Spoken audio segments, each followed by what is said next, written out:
إن الحمد لله نحمده ونستعينه ونستهديه ونستغفره ونتوب إليه ونعوذ بالله من شرور أنفسنا وسيئات أعمالنا من يهده الله فلا مضل له ومن يضلل فلا هادي له وأشهد أن لا إله إلا الله وحده لا شريك له وأشهد أن محمدا عبده ورسوله اللهم صل على محمد عبدك ورسولك نبي أمي وعلى أزواجه وذرياته كما صليت على إبراهيم وعلى آل إبراهيم إنك حميد مجيد وبارك على محمد عبدك ورسولك نبي أمي وعلى أزواجه وذرياته كما باركت على آل إبراهيم إنك حميد مجيد أما بعد الحديث السابع والعشرون حديث yang ke-27 عن النواس بن سمعان رضي الله عنه عن النبي صلى الله عليه وسلم قال البر حسن الخلق والإثم ما حاك في نفسك وكرهت أن يطلع عليه الناس رواه مسلم وعن وابصة بن معبد رضي الله عنه قال أتيت رسول الله صلى الله عليه وسلم فقال جئت تسأل عن البر والإثم فقلت نعم قال استفت قلبك البر ما اطمأنت إليه النفس واطمأن إليه القلب والإثم ما حاك في النفس وتردد في الصدر وإن أفتاك الناس وأفتوك حديث حسن رويناه في مسندي إمامين أحمد بن حنبل والدارمي بإسناد حسن. Baik, hadis yang ke-27 daripada Nawas bin Sam'an radhiyallahu anhu. Nabi sallallahu alaihi wasallam bersabda, kebaikan itu adalah akhlak yang baik. Dosa pula merupakan benda yang meninggalkan kesan di dalam jiwa dan perkara yang engkau benci andai kata diketahui oleh orang lain. Hadis riwayat Muslim. Hadis yang kedua daripada Wasibah bin Ma'bad radhiyallahu anhu. Dia kata dia datang kepada Nabi sallallahu alaihi wasallam. Lalu Nabi tanya, adakah engkau datang untuk bertanya tentang kebaikan dan keburukan? Kata Wasibah, betul. Lalu kata Nabi sallallahu alaihi wasallam, mintalah fatwa daripada jantungmu. Sesungguhnya kebaikan itu adalah perkara yang menyebabkan jiwa tenang terhadapnya dan juga jantung tenang dengannya. Dan juga dosa itu adalah perkara yang meninggalkan kesan di dalam jiwa dan juga membuatkan dada kamu berbolak-balik. Sekalipun manusia memberi fatwa kepada engkau, dan mereka ramai yang memberi fatwa kepada engkau. Hadis riwayat Ahmad dan juga Ad-Darimi. Baik, hadis yang pertama ni yang kita sebut daripada Nawas bin Sam'an, hadis sahih riwayat Muslim. Hadis yang kedua diriwayatkan oleh Imam Ahmad dan juga Ad-Darimi. Ibn Rajab Al-Hambali dia kata hadis ni hasan. Tetapi hadis ni sebenarnya di sisi para muhaddisin, hadis yang kedua ni ramai di antara mereka yang menyebutkan hadis ni adalah dhaif. Sebab hadis daripada Wasibah ini dia datang dengan jalan daripada Hamad bin Salamah. Hamad rawi yang sahih. Hamad mengambil hadis ni daripada Zubair Abu Abdussalam.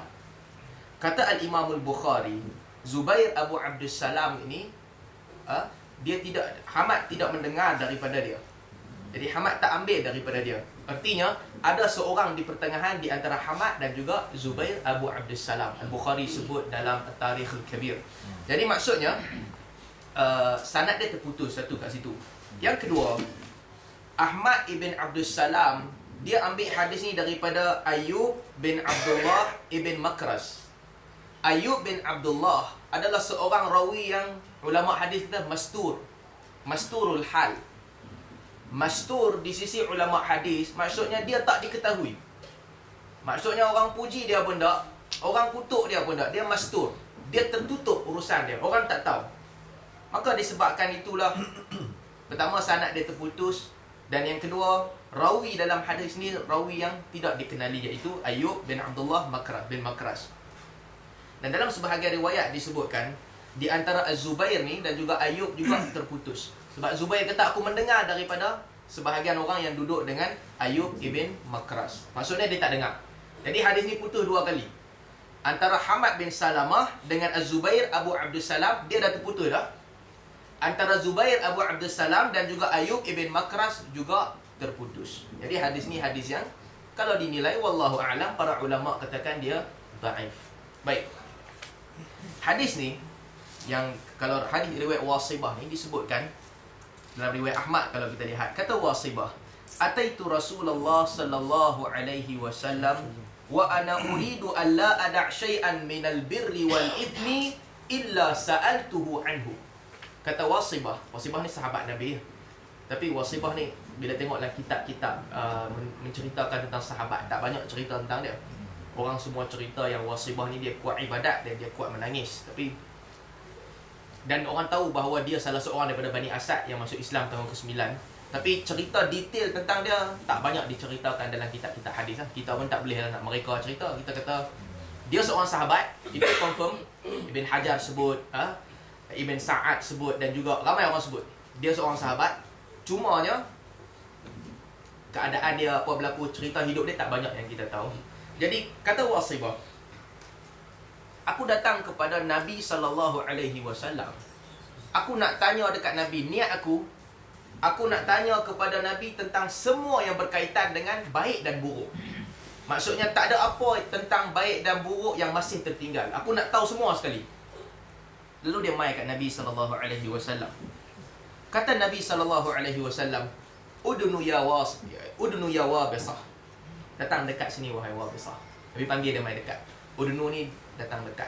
Tentu kalau kita tengok hadis-hadis Nabi, kita akan dapati bahawa dalam beberapa kes, dalam beberapa kes, apabila Nabi bercakap dengan sahabat, Nabi panggil sahabat udnu, datang dekat. Banyaklah hadis yang kita akan jumpa yang sama. Jadi bila Nabi nak bagi nasihat ataupun Nabi nak cakap dengan seorang sahabat, Nabi akan panggil, datang dekat, kemudian baru Nabi cakap. Dalam hadis riwayat Tirmizi dan juga Abu Daud diceritakan daripada riwayat Umar bin Abi Salamah, anak tiri Nabi sallallahu alaihi wasallam. Mak dia Ummu Salamah kahwin dengan Nabi sallallahu alaihi wasallam. Jadi disebutkan dalam hadis riwayat Tirmizi yang sahih, Nabi kata udnu ya bunai. Datang sini wahai anakku. Nabi panggil dia.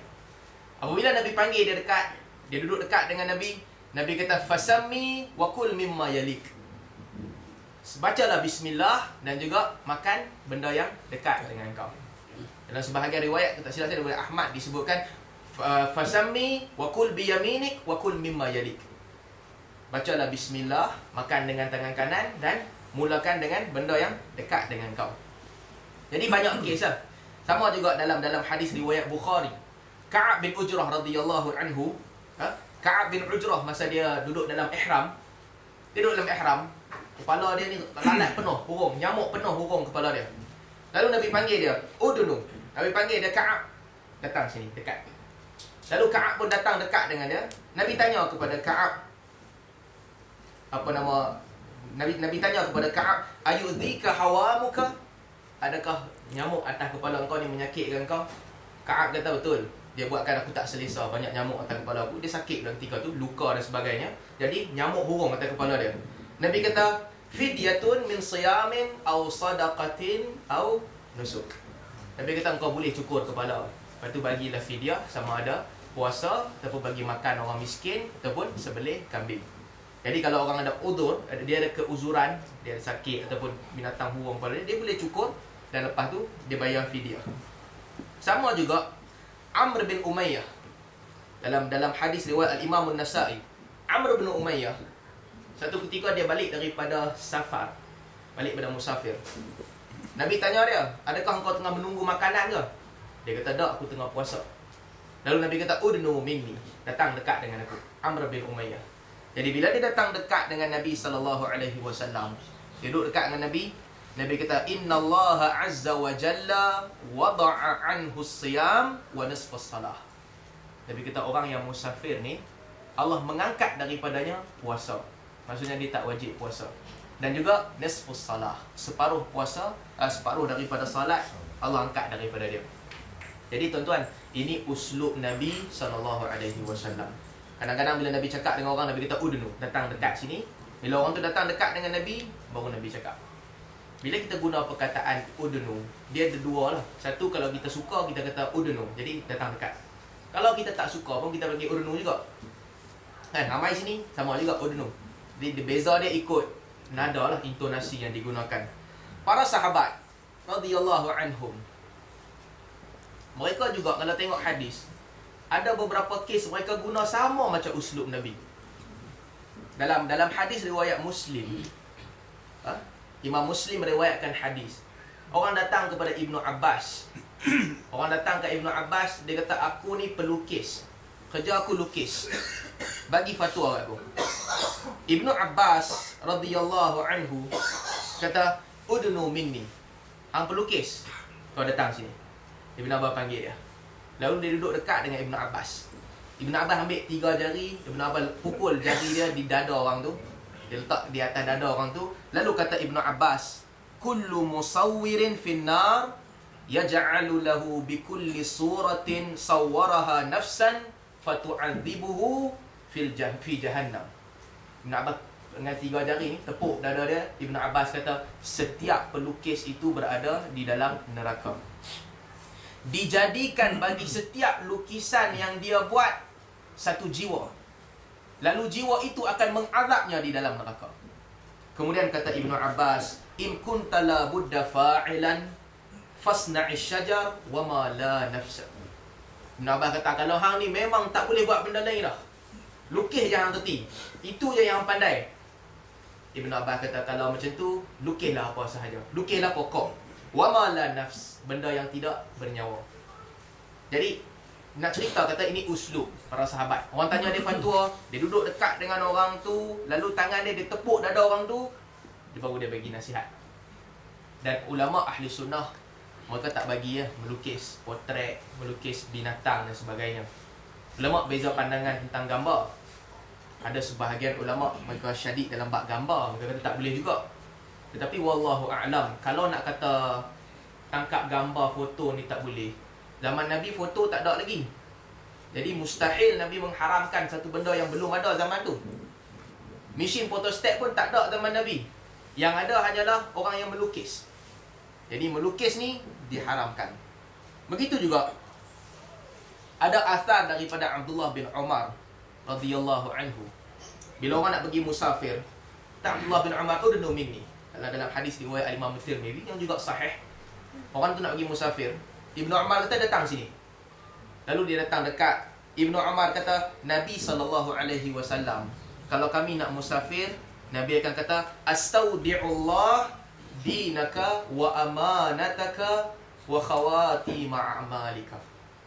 Aku serahkan kepada Allah untuk menjaga urusan agama engkau, amanah engkau, dan juga penghujung amalan engkau. Astaudi'ullaha dinaka wa amanataka wa khawatima a'malik wa khawatima amalik. Jadi tuan-tuan, ini uslub cerita sebelum kita masuk pasal hadis ni. Sama juga Nabi SAW kata kat Wasibah, udnu ya kepada Wabisah, udnu ya Wabisah. Datang dekat wahai Wabisah. Lalu kata Wabisah, aku pun fadanautu minhu, aku pun mai duduk dekat dengan Nabi SAW. Sehingga kata Wabisah, lutut aku bertemu dengan lutut Nabi. Lalu Nabi SAW bersabda, ya Wabisah, ukhbiruka ma ji'ta tas'alu anhu au tas'aluni. Nabi kata, wahai Wabisah, adakah engkau mahu aku bagi tahu dekat engkau tujuan apa engkau datang sini, ataupun kau nak tanya sendiri? Subhanallah, ini Nabi SAW. Kita cerita minggu lepas kan, manusia tak tahu benda gaib. Nabi juga tak tahu benda ghaib. Alimul ghaib fala yudhiru ala ghaibihi ahadan illa man irtada min rasulih. Allah Tuhan yang mengetahui benda ghaib. Satu-satunya Tuhan yang mengetahui benda ghaib. Dia tidak menunjukkan perkara ghaib melainkan rasul-rasul yang terpilih. Ini benda yang Allah bagi tahu kat Rasul. Jadi apabila Wabisah datang, Nabi kata, wahai Wabisah, aku nak abad dekat hang ke? Hang nak tanya aku sendiri. Kata Wabisah, ya Rasulullah, akhbirni. Wabisah kata, wahai Rasulullah, engkau bagi tahulah dekat aku, senang. Lalu Nabi SAW kata, jita tas'aluni 'anil birri wal ithmi. Bukankah engkau datang ni nak tanya kepada aku tentang kebaikan dan juga dosa? Wabisah kata, betul. Lalu sambung hadis tadi yang kita baca tu. Jadi hadis ni yang Imam Nawawi cerita ni, dia ada kisah lah. Jadi Imam Nawawi potong kisah dia. Jadi itulah kisah dia.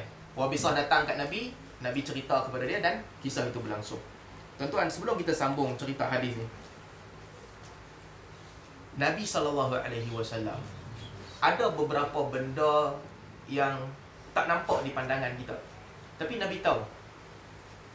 Kan kalau kita cerita bab perang Mu'tah kan, apa yang berlaku dalam perang Mu'tah? Nabi lantik 3 orang panglima kan. Nabi lantik Zaid bin Harithah, Nabi lantik Ja'far bin Abi Talib dan juga Abdullah bin Rawahah. Nabi duduk sembang dengan sahabat-sahabat dekat Madinah.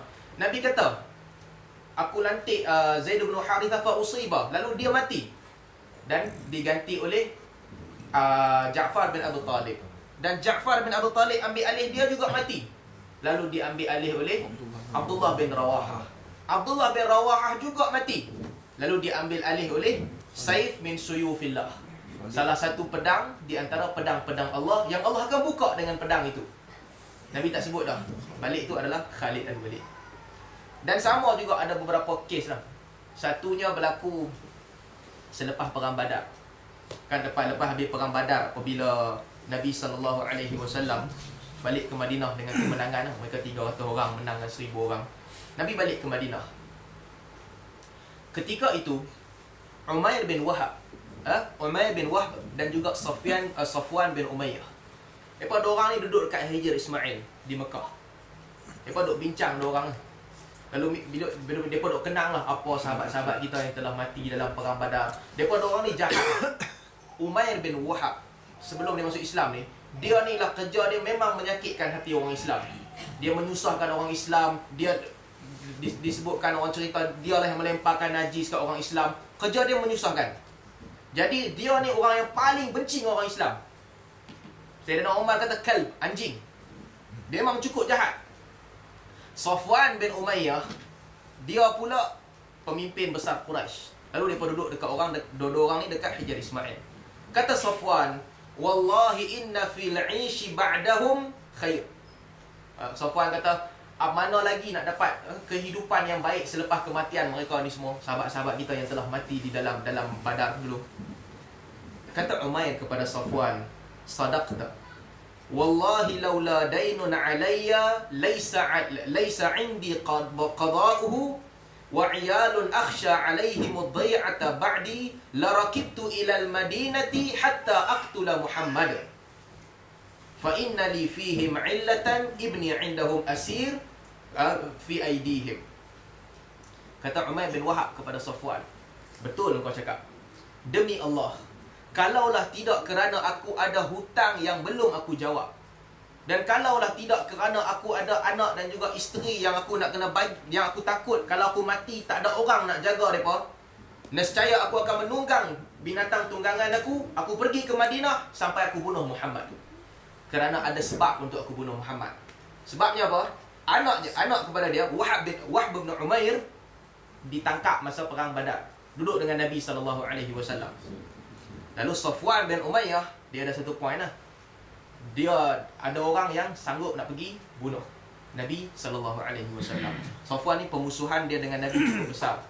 Lalu Safwan kata kat Umair bin Wahab, okey, segala hutang-hutang hang aku tanggung.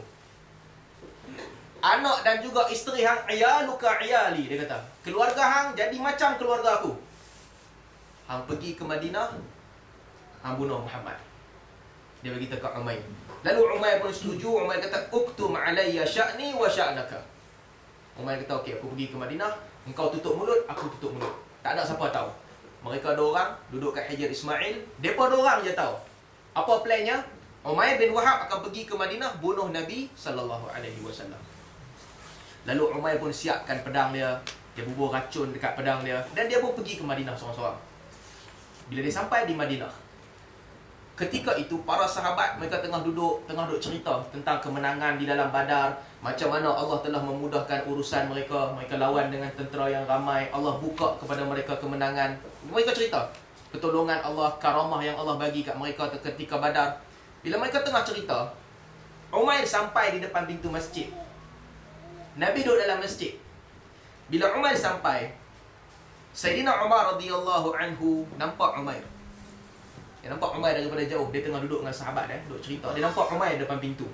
Bila dia nampak, kata Umar, "Hadal kalb aduwullah Umair bin Wahb, ma jaa illa li syarrin, hadha alladhi harrasha bainana wa hazarna lil qaumi yawm badrin." Umar tengok dia daripada jauh. Umar kata, ini adalah anjing Umair bin Wahab, dan dia ini tidak akan datang melainkan mesti kerana benda buruk. Dia takkan datang sebab benda yang baik. Dan dialah yang telah menimbulkan kejahatan kepada kita, memberi kerosakan kepada kita, menimpakan keburukan kepada kita ketika kita di Mekah dahulu. Lalu dia datang, dia berdiri depan pintu masjid, dia panggil Nabi SAW. Dia nak masuk jumpa Nabi SAW. Dia pada ketika itu dia bawa pedang. Umair ni bila dia dah siap pedang dia, dia dah letak racun kat pedang dia, dia sangkut pedang dia dekat leher dia, dia datang nak masuk. Bila dia nak masuk, dia ditahan oleh Umar Al-Khattab. Bila tahan, Umar pergi kepada Nabi SAW. Umar kata, "Ya Rasulullah, hadha aduwullah Umair bin Wahb, qad jaa mutawahhishan sayf." Nabi kata, "Fa'adkhilhu." Umar kata, "Wahai Rasulullah, yang datang ni adalah Umair bin Wahab, orang yang jahat. Dan dia datang membawakan pedang." Umar nak kata, "Nabi, jaga-jaga. Dia main ni mesti dia ada niat tak baik. Dia bawa pedang bersama dengan dia." Nabi kata, "Fa'adkhilhu." Bagi dia masuk. Umar ni dia duk belah bagi, nak bagi masuk ke tak? Sebab Umar tahu Umair ni memang jahat. Dia tahan lagi Umar. Dia tahan Umar, dia tak bagi masuk. Dia duduk tahan. Nabi tunggu. Nabi kata, "Fa'adkhilhu." Bagi dia masuk. Umar tak bagi dia masuk. Sampai Nabi kata, "Ya Umar, arsilhu." Wahai Umar, hantar dia mai sini. Nabi kita bawa masuk dia. Jangan tahan dia dah. Lalu Umar pun tak apalah, dah Nabi minta, bagi dia masuk. Tapi sebelum bagi depa masuk, kata Umar radhiyallahu anhu, ada beberapa orang Ansar yang duduk dengan Nabi. Tuan-tuan, Ansar ni, mereka ni hebat dah. Orang Ansar ni, sebab tu antara kehebatan Abu Sufyan kan, bila pembukaan kota Mekah kan, Abu Sufyan bila dia tengok datang, ni siapa ni? Ni puak tu masuk. Puak ni masuk. Oh, dulu tinggal di Mekah masuk. Bila datang satu kelompok manusia dengan baju besi dengan binatang tunggangan, Abu Sufyan tanya, "Ini siapa ni?" "Inilah Ansar." Abu Sufyan kata, "Depa ni tak boleh buat main. Depa ni tentera yang hebat." Sebab itu kalau kita tengok orang-orang Ansar, mereka ada kedudukan yang hebat di sisi Nabi SAW. Abdullah bin Rawahah, Nabi masuk pembukaan kota Mekah kan, dia orang Ansar. Dia yang Nabi lantik dia untuk memegang tali unta Nabi SAW. Jadi sambung kepada cerita kita. Orang Ansar yang Nabi duduk jaga Nabi SAW ni, Umar kata kepada mereka, "Udkhulu ala Rasulillah sallallahu alaihi wasallam fa ajlisu 'indahu wahdharu hadzal kalbi 'alaihi fa innahu ghairu ma'mun." Umar kata kepada sahabat-sahabat Ansar, "Hangpa masuk duduk dekat Nabi SAW. Pastikan hangpa duduk dekat dengan Nabi SAW. Dan jaga-jaga daripada anjing ni. Sebab dia ni tak boleh dipercayai." Siapa? Umair bin Wahab. Jadi Umair pun masuk jumpa Nabi SAW. Dia masuk dengan pedang di belakang dia. Orang Ansar yang Umar suruh jaga ni duduk dekat lah. Ansar tak kenal siapa dia Umair ni. Mereka duduk di Madinah. Jadi bila Umar pesan, apa jaga-jaga dengan dia ni. Mereka pun duduk dekat dengan Nabi, mereka jaga. Lalu datang Umair duduk dekat dengan Nabi SAW. Nabi kata, "Udnu ya Umair." Sama juga, "Udnu. Hamai sini dekat-dekat wahai Umair." Lalu dia duduk betul-betul di depan Nabi. Bila dia duduk di depan Nabi, kata Umair, "An'imu sabahan." An'imu sabahan ni macam selamat pagi ya, macam sabah al-khair. Orang jahiliah dia sebut itu, "An'imu sabahan." Kata Nabi SAW, qad akramana Allah bi tahiyyatin khairin min tahiyyatika ya Umair. Assalamu tahiyyatu ahli jannah. Nabi kata, Allah telah memuliakan kami dengan ucapan selamat yang lagi bagus daripada ucapan selamat engkau, iaitu ucapan selamat ahli syurga. Assalamualaikum. Tuan-tuan, sampai ke tahap ni, Nabi ni tak tinggal satu ruang pun boleh dakwah. Nabi dakwah sekecil-kecil benda. Ucap selamat pagi pun Nabi kata, Allah bagi kat kami selamat pagi yang lagi bagus daripada hamba. Assalamualaikum. Kata Umair kepada Nabi SAW, Wallahi ya Muhammad, in kunta la hadithul ahdi biha. In kunta la hadithul ahdi biha. Wahai Muhammad, engkau ni baru je dapat agama ni. Sudah-sudah lah tu. Lebih kurang macam tu lah. Engkau ni baru je dapat agama ni. Jadi selepas itu, kata Nabi SAW, Fama ja'aka bihi. Umair, hang mai ni hang nak apa? Nabi tanya dia. Bila Nabi tanya, kata Umair, Ji'tu li hadzal asir alladhi fi aydikum fa ahsinu ilaihi. Umair kata, wahai Nabi, Umair tak panggil Nabi ya, wahai Muhammad, aku datang ni tak ada tujuan lain melainkan anak aku yang ada dalam tawanan hangpa. Umair kata, hangpa layan dia elok. Dia nak kejut lah. Dia datang jumpa Nabi, dia kata, dia duduk dalam tawanan hangpa, hangpa jaga dia elok. Nabi bila dengar, dia kata,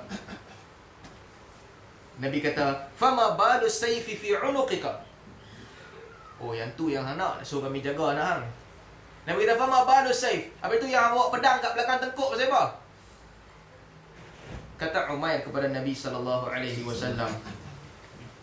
Qabbahaha Allah min suyufin fahal aghnat syai'an. Umair kata, Allah telah memburukkan pedang ini. Adakah pedang ni boleh bagi manfaat sikit pun? Maksudnya pedang ni ada kat aku ke, tak ada kat aku ke, tak ada guna pun. Tak ada manfaat apa pun. Kami dah kalah perang dengan kamu. Dah selesai. Kata Nabi SAW, Usduqni malladhi ji'ta lahu. Nabi kata kat Umair, baik hang cakap betul-betul. Umair ni apa tujuan? Umair kata kepada Nabi SAW, Ma ji'tu liyah illa lihada.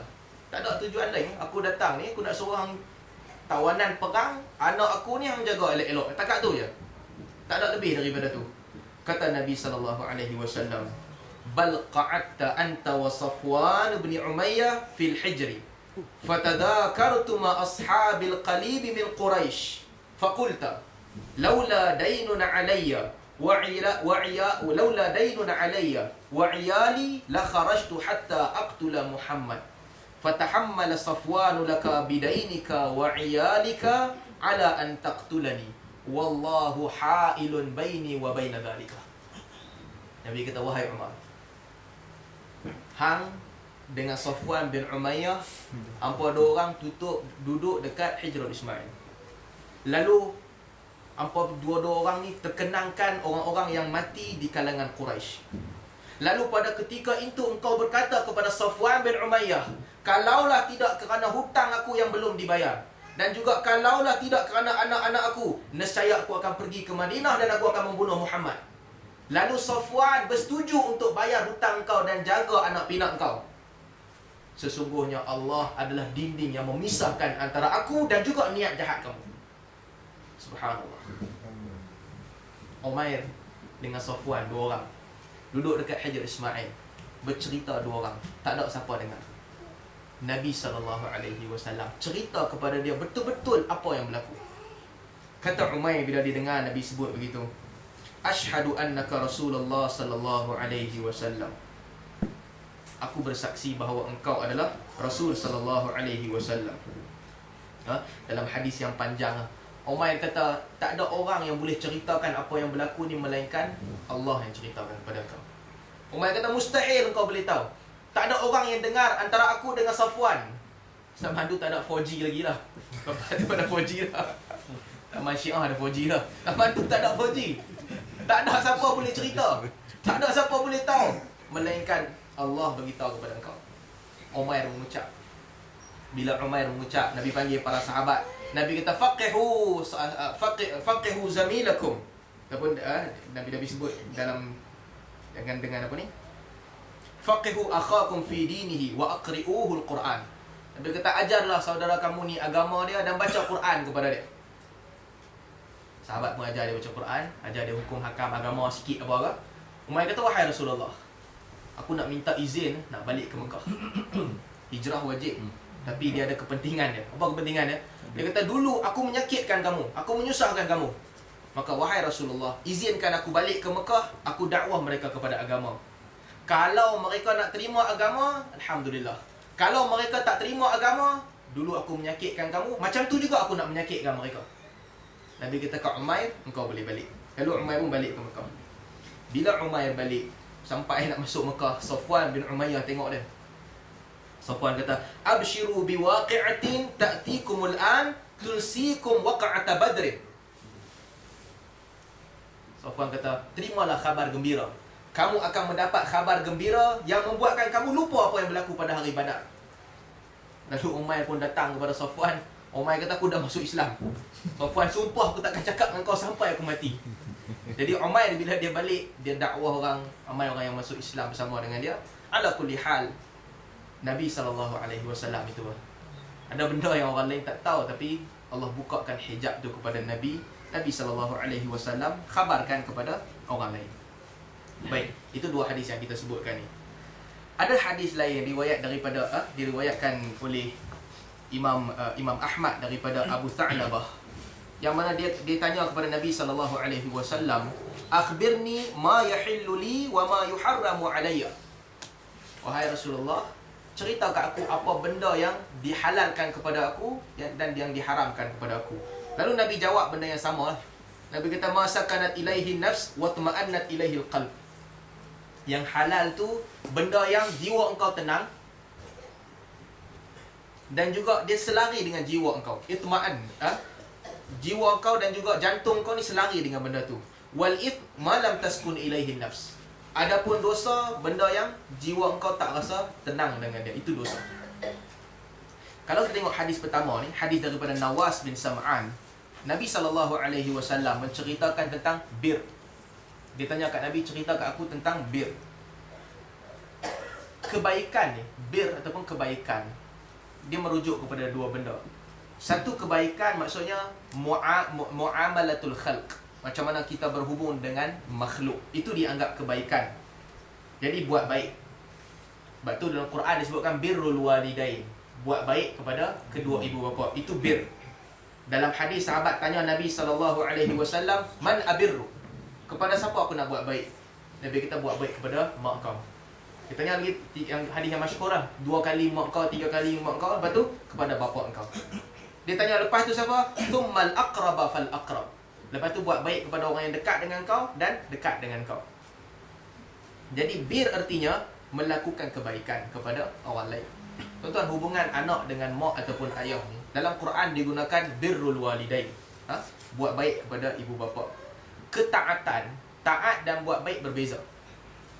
Dia dua benda yang berbeza. Taat mutlak tidak ada melainkan kepada Allah dan Rasul. Ketaatan mutlak. Kepada orang lain daripada Allah dan Rasul, taat dia tak boleh mutlak. Anak dia buat baik kepada mak dan juga bapa dia, ataupun dia taat kepada mak dan bapa dia dalam rangka buat baik je. Apabila dia dapat perintah yang bercanggah dengan Al-Quran, bercanggah dengan Sunnah, dia tak boleh buat baik dah. Pada ketika tu dia tidak ada ketaatan. Buat baik mesti, tapi tak boleh dah untuk taat pada ketika tu. Apabila perintah bercanggah dengan Al-Quran dan bercanggah dengan Sunnah. Baik. Kalau perintah tu melibatkan hak individu, hak dia sendiri. Tadi benda yang haram, benda haram dia tak boleh taat dah. Ini hak dia sendiri. Dia suka makan benda yang harus, apa-apa benda yang harus. Dia suka makan apa benda, mak dia tak bagi dia makan. Mak dia kata, hang nak minum tak boleh minum ayat suam, mesti minum ayat mana? Dia kata, pun mau suka minum ayat suam, buat macam mana? Dia baik, dalam kes-kes begini. Ataupun dia menikah, bapak dia tak suka, bapak dia kata, hang cerai dengan perempuan tu. Ini hak dia. Nak makan apa dia suka, itu hak dia. Nak kahwin dengan siapa dia suka, itu hak dia. Dalam kes ni, sebagaimana kita baca dulu hadis Umar Al-Khattab yang suruh anak dia cerai, para ulama kata ikutlah. Kalau orang tu dia ni jenis taat betul kat mak bapak dia, mak cakap dia, mak bapak dia cakap apa semua dia ikut, dia boleh lah cerai. Tapi kalau dia ni pun tunggang terbalik ke, Kadang-kadang dia ikut, kadang-kadang tak ikut. Bab ni tak payah ikut dah. Bab lain lebih layak untuk diikuti. Tapi dalam bab yang melibatkan individu ni, tidak diwajibkan taat. Tak wajib taat. Jadi lelaki dia boleh kahwin dengan siapa dia suka. Mak bapak dia tak boleh paksa dia. Perempuan, ulama khilaf.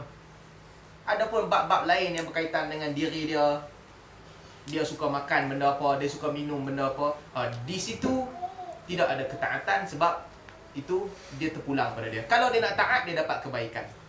Tapi tidak diwajibkan sebagaimana dalam bab dia memilih isteri dan sebagainya. Kata Ibnu Umar radhiyallahu anhu, bir syai' hayyin. Al-birru syai' hayyin. Nak buat baik ni benda mudah saja. Abdullah bin Umar kata, wajhu talq wa kalamu layyin. Antara buat baik ni muka senyum. Muka bagi talq, muka bagi, orang kata muka rezeki orang lain. Orang tengok, orang rasa suka. Dan juga cakap perkara-perkara yang kalamul layyin, perkara-perkara yang ringan bagi orang lain, tidak menyakitkan orang lain. Allah sebut dalam Quran, wa ta'awanu 'alal birri wat taqwa wa la ta'awanu 'alal ithmi wal 'udwan. Apa maksud bir, apa maksud taqwa?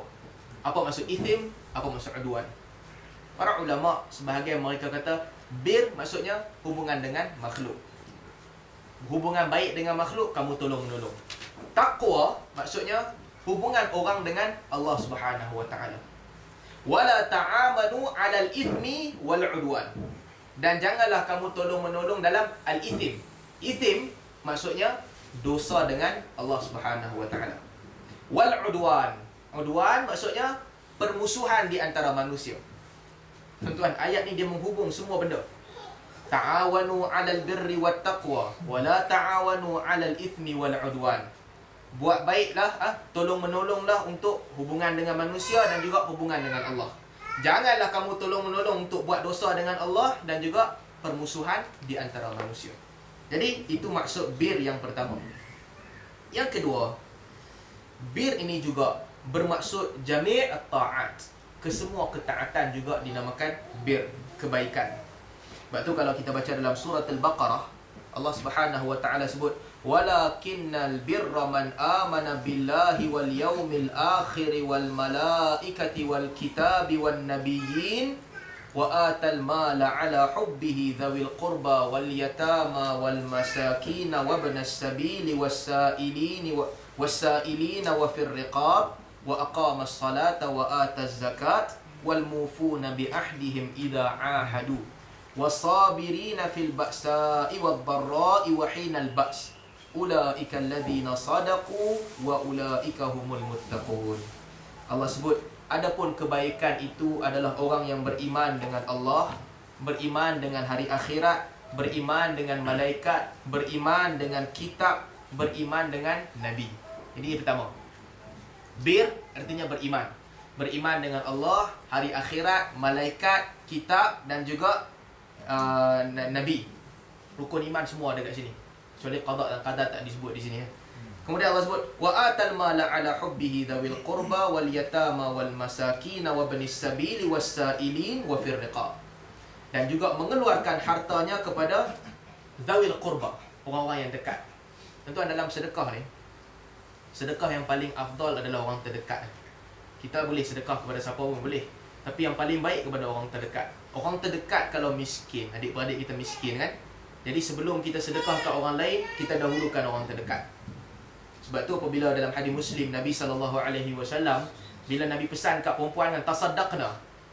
Nabi pesan kat perempuan, sedekahlah kamu semua. Isteri kepada Abdullah bin Mas'ud, dia balik rumah, semua perempuan, bukan dia seorang. Semua perempuan balik ke rumah, buka almari, cari barang mah masing-masing. Cari barang mah nak pergi sedekah kat Nabi. Disebutkan pada ketika itu Bilal pegang kain, perempuan datang letak barang mah dia.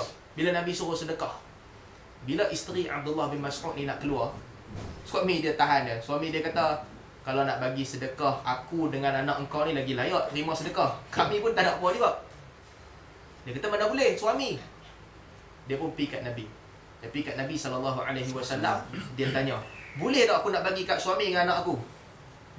Suami aku kata dia paling layak terima. Nabi kata boleh bagi. Lalu dia pun balik, dia bagi kat suami dia. Dia bagi ya. Ada ulama hadis bila sebut hadis ada faedah, bukan saja. Faedahnya apa? faedahnya isteri tak wajib tanggung suami. Itu faedahnya. Dan suami tak boleh ambil harta isteri. Sampai ke tahap isteri boleh bayar zakat kepada suami. Kalau suami dia tak ada duit, dia boleh bayar zakat kepada suami. Suami tak boleh angkat isteri, itu tanggungjawab dia. Isteri boleh sedekah kepada suami dan juga anak. Jadi dia kadang-kadang kan kalau suami dan isteri dua-dua kerja kan, isteri tak bertanggungjawab untuk besarkan anak. Dia jaga anak lah. Tapi madi, duit dia tak payah bagi kat anak dia. Bukan urusan dia. Suami kena bagi. Kalau dia bagi, itu kira sedekah. Kalau suami tu sign kontrak dengan bini dia, kita share 1/2 duit besarkan anak. Suami dia telah menzalimi isteri dia. Kalau dia suka nak bagi, tak apa. Tapi suami tak boleh paksa dia. Sampai ke tahap dia boleh bayar zakat kepada suami dia dan dia boleh sedekah kepada suami dia. Jadi Allah sebut dzawil qurba wal yatama wal masakin wa banas sabil wasailina wa fir riqab. Bagi sedekah kepada orang terdekat, anak-anak yatim, orang miskin, orang musafir, orang yang meminta kepada kamu dan juga orang yang fir riqab. Orang yang ditahan. Ataupun orang yang sedang dalam peperangan pada ketika itu. Wa aqamas salata wa ataz zakata wal mufuna bi ahdihim idza ahadu. Orang yang mendirikan solat, membayar zakat dan berpegang teguh dengan janji mereka. Dan Allah sebut was-sabirina fil ba'sa'i wad-dharra. Orang yang bersabar ketika ada dalam kesusahan. Wa ulaika alladziina sadaqu wa ulaika humul muttaqun. Itulah orang yang benar dan orang yang bertakwa. Maksudnya dalam ayat ni Allah ceritakan ini semua termasuk bir. Jadi bir adalah semua benda yang kebaikan, yang dikira kebaikan. Sama ada kita buat kebaikan tu dengan manusia ataupun kita buat kebaikan itu tak ada siapa melainkan kita buat kepada Allah Subhanahu Wa Taala. Jadi dalam hadis Nabi SAW sebut, balik pada hadis kita, al-bir husnul khuluq. Ataupun dalam hadis yang kedua yang kita sebutkan dhaif tadi, al-bir matma'annat ilaihin nafs. Kebaikan ini benda yang jiwa kita rasa dekat dengan dia. Ini menunjukkan yang manusia ni dia lahir dengan fitrah. Jiwa manusia dia suka kepada kebaikan. Benda yang baik tu dia kena dengan jiwa manusia. Dan kita dapati banyaklah hadis yang menceritakan tentang asalnya manusia lahir dalam keadaan fitrah. Nabi SAW sebut, kullu mauludin atau ma min mauludin illa yuladu ala fitratin. Semua orang yang lahir, dia lahir dalam keadaan fitrah. Fitrah maksudnya dia suci. Ataupun fitrah maksudnya asalnya dia boleh beza baik dengan buruk. Dia tahu mana yang baik dan dia tahu mana yang buruk. Dalam hadis Nabi SAW sebut, inni khalaq, Allah dalam hadis kursi, inni khalaqtu ibadi hunafa muslimin. Allah kata, aku menciptakan hamba-hamba aku, mereka ni lurus dan juga muslim. فَأَتَتْهُمُ الشَّيَاطِينَ فَاجْتَلَتْهُمْ عَنْ دِينِهِمْ فَحُرِّمَتْ عَلَيْهِمْ مَا أَحْلَلْتُ لَهُمْ وَأَمَرَتْهُمْ أَنْ يُشْرِكُوا بِي مَا لَمْ أُنَزِّلْ بِهِ سُلْطَانًا. Allah kata, aku ciptakan hamba aku ni lurus, muslim. Lalu mereka ini ditarik oleh syaitan. Dan syaitan itu mengharamkan kepada mereka benda yang aku halalkan. Dan juga syaitan itu memerintahkan mereka untuk mensyirikkan aku dengan sesuatu yang lain. Jadi asal penciptaan manusia ni fitrah. Allah sebut fitratullah allati fataran nasa 'alaiha la tabdila li khalqillah. Fitrah Allah yang Allah ciptakan manusia di atasnya, la tabdil, tidak ada perubahan. Asalnya manusia dilahirkan. Sama lah juga kan sekarang ni hari ni kalau tak silap Australia membatalkan gay punya kahwinan kan. Sebelum New Zealand lah yang first benarkan, Australia dah membatalkan. Sama juga dalam kes ni, gay dan lesbian dan sebagainya. Ini bercanggah dengan fitrah. Mungkin adalah seorang dua ni, dia kata dia lahir dalam badan yang tersilap. Adalah sebahagian orang. Tapi zahirnya manusia fitrah dia suci. Sama juga macam orang cacat anggota. Sebahagian orang dia cacat, tak boleh buat apa lah. Sebahagian orang mental dia cacat, dia gemar, suka benda pelik-pelik, itu pun tak boleh buat apa. Tapi zahirnya fitrat Allah. Allah menciptakan manusia di atas fitrah. Sebab itu bila Allah sebut sifat Nabi, Allah kata wa yuhillu lahumut thayyibat wa yuharrimu alaihimul khaba'ith. ditulis dalam Taurat, sifat Nabi Muhammad SAW apa? Dia akan menghalalkan benda yang baik dan juga mengharamkan benda yang buruk. Maksudnya yang halal tu semua baik, dan yang diharamkan itu semua adalah benda-benda yang buruk. Jiwa manusia kalau suci, dia tahu benda baik. Dan tentu manusia yang buat dosa ni, dia ada peringkat-peringkat. Satu peringkat, jiwa dia bersih. Kadang-kadang dia buat dosa tapi jiwa dia bersih. Apabila jiwa bersih, dia tahu yang dia buat tu dosa. Kan minggu lepas kita cerita tentang sahabat Nabi kan, wa akharuna i'tarafu bidhunubihim khalatu amalan salihan wa akhara sayyi'a. Orang lain yang Allah terima siapa? Orang yang mereka ni i'tarafu bidhunubihim, mereka mengaku kami buat ni salah. Khalatu amalan salihan wa akhara sayyi'a. Dia campur amal baik dengan amal buruk. Mereka tak pergi perang, mereka tahu itu salah. Sebab rasa bersalah, mereka ikat diri mereka kat tiang masjid tunggu Nabi balik. Sama juga sahabat yang pergi perang Mu'tah, mereka balik awal daripada perang Mu'tah, jadi kacau bilau, mereka terbalik. Mereka duduk tak keluar rumah sampai Nabi benarkan mereka. I'tarafu bidhunubihim. Manusia kalau dia buat dosa, jiwa dia masih bersih, dia tahu itu dosa, lalu dia kembali kepada Allah. Allah kata asallahu an yatuba alaihim. Mudah-mudahan Allah mengampunkan mereka. Maksudnya Allah akan ampunkan mereka. Itu jiwa dia bersih. Apa sahaja dosa lah. Kadang-kadang kita dosa ni kita tak boleh nak lari kan. Kadang-kadang apa-apa sahajalah dosa tu, kadang-kadang kita betul terbuat juga. Tapi kita tahu bila kita buat, subhanallah, kita tahu astaghfirullahalazim, patut aku tak buat benda ni. Aku tinggal tapi aku terbuat juga. Dia buat dosa betul tapi jiwa dia bersih. Dia ada an-nadamah, dia ada menyesal. Orang yang teruk sikit daripada tu, bila dia buat dosa, dia tak rasa itu dosa. Ini orang yang lari fitrah. Bila dosa tu penuh dalam jantung manusia, dia buatkan manusia hilang daripada fitrah. Dia buatkan dia tak reti beza dah antara halal dengan haram. Ini masalah besar. Syarat Allah nak ampunkan, i'tarafu bidhunubihim. Dia mesti mengaku diri dia tu buat dosa, asallahu an yatuba alaihim. Allah akan ampunkan dia. Tapi kalau tahap dia tak mengaku dia buat dosa, ini masalah dia besar. Banyaklah kes kan, apa-apa sahaja dosa, nak buat dosa, lepas tu taubat kepada Allah, jangan teruskan. Kan ada orang kadang-kadang, sebahagian orang, dia anggap rasuah kan macam makan benda lain, macam biasa, macam sumber pendapatan dia.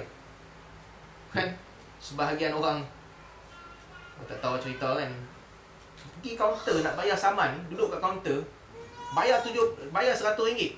Asal saman RM300, bayar RM100. Dapat resit tulis RM70.